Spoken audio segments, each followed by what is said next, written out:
have been trying to feel more feminine, more grounded, more like yourself, and it feels harder than it should, this video is probably going to explain why. Most women don't need to add more habits to feel feminine. They need to unlearn a few that are quietly keeping them in survival mode. What is up, you guys? My name is Marissa Linnell. If you are new here, hi.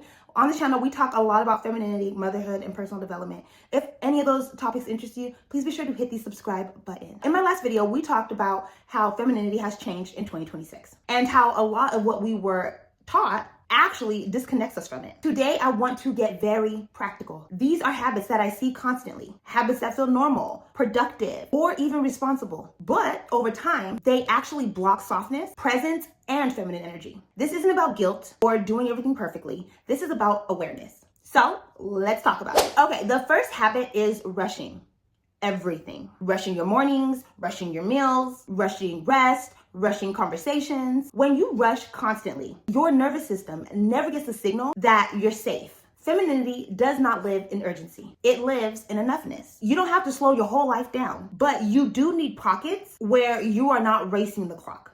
The second habit is over-explaining. Explaining why you need rest, explaining your boundaries, explaining your decisions. Over-explaining is usually a sign that we don't fully trust ourselves yet. Feminine energy becomes quieter and more grounded when you let your no or this works for me stand on its own, period. No.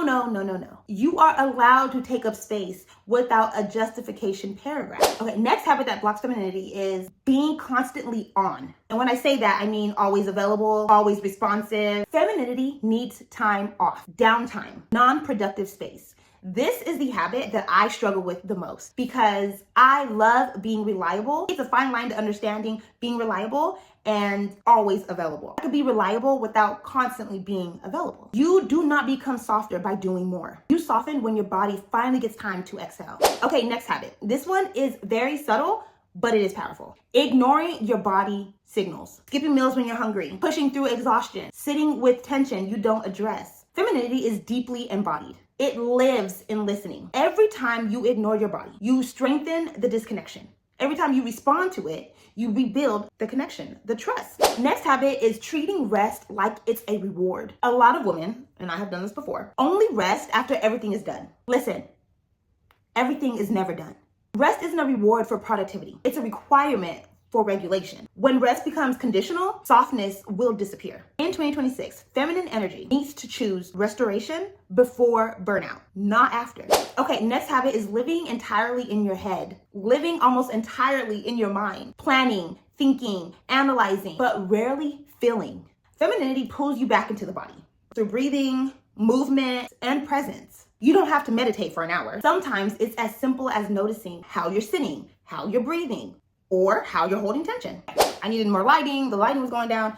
Okay, the last habit, maybe the biggest one, is staying in an environment where you're always guarded. Constant criticism, emotional unpredictability, being on edge. Femininity cannot thrive where you don't feel emotionally safe. Softness grows where there is safety, internally and externally, period. If any of these habits felt familiar, I want to be very clear. There is nothing wrong with you. Most of us learned these habits as coping tools. But you don't have to live in survival mode forever. Femininity isn't something you force. It's something that naturally returns when your body feels supported, safe, and respected. If this video resonated with you, let me know which habits stood out to you the most. And if you want to continue this conversation, the next video I'm thinking will be about what actually helps rebuild feminine energy gently without the pressure. That is all that I have for you guys today. Thank you so much for tuning in to this video. Please be sure to like, comment, share, and subscribe to this channel if this type of content is something that you like, so I know to keep making it. Thank you again, and until next time,